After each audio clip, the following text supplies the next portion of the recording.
I'm gonna start.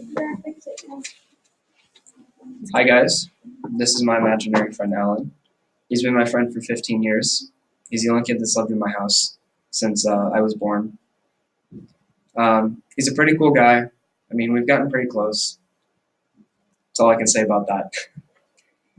All jokes aside, my name's Jacob. I'm 15 years old, and I've been an only child my entire life. I don't have any brothers or sisters, obviously, and I'm not too weird, I guess. I'm just like you guys, and there's a lot of social stigma attached to being an only child, and today we'll go over the facts of being an only child and the social stigma attached to that.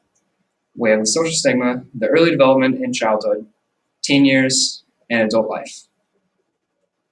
The social stigma is absolutely awful when it comes to only children. When I tell you I'm an only child, do you guys think that I might be a little weird? I might talk to myself a lot? It's not true. There's nothing been worse in my entire life than telling someone I'm an only child, and after looking me from head to toe, they say, "Oh, well, that makes sense." Only children have a few stereotypes attached that they're spoiled and snotty. They have no friends, or that they're immature. And, I mean, there's some pretty good only children. We have FDR, we have Elvis, Betty White, Lance Armstrong, and my good friend Jesus. A little fun fact about growing up is we never really got more Christmas presents. I got the same amount as my 16 cousins, and I mean, yeah, we didn't really get much. And then, I mean, I will admit I'm kind of antisocial. I like to stay to myself. I mean, I sit in the corner.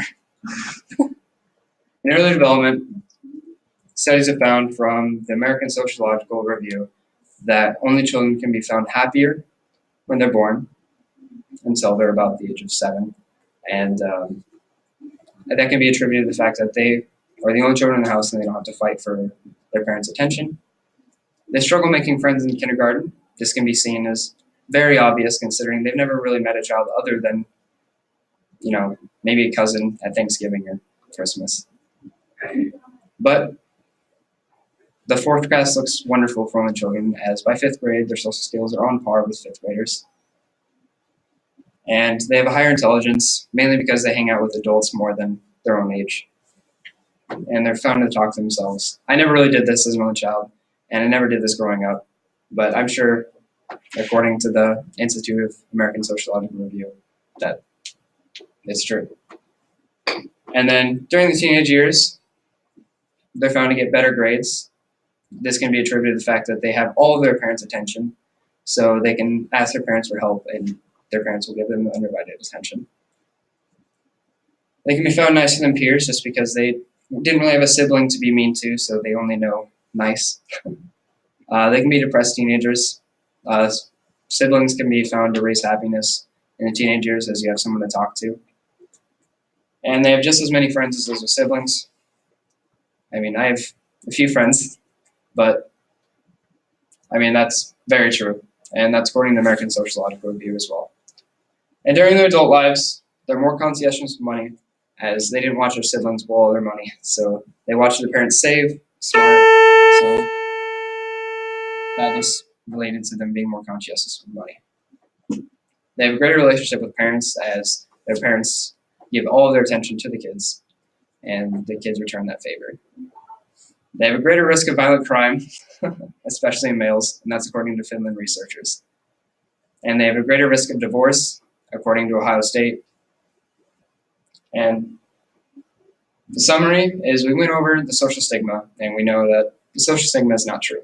Only children can be found just as like any other child with siblings.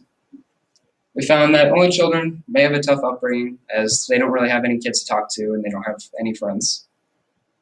But teens are normal kids.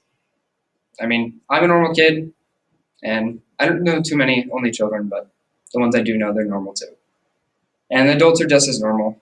Just because they didn't have a kid to talk to when they're younger doesn't mean they're going to be odd when they're in their 20s and 30s. And then, so now you guys know about only children, so now you guys can be educated when you meet another only child.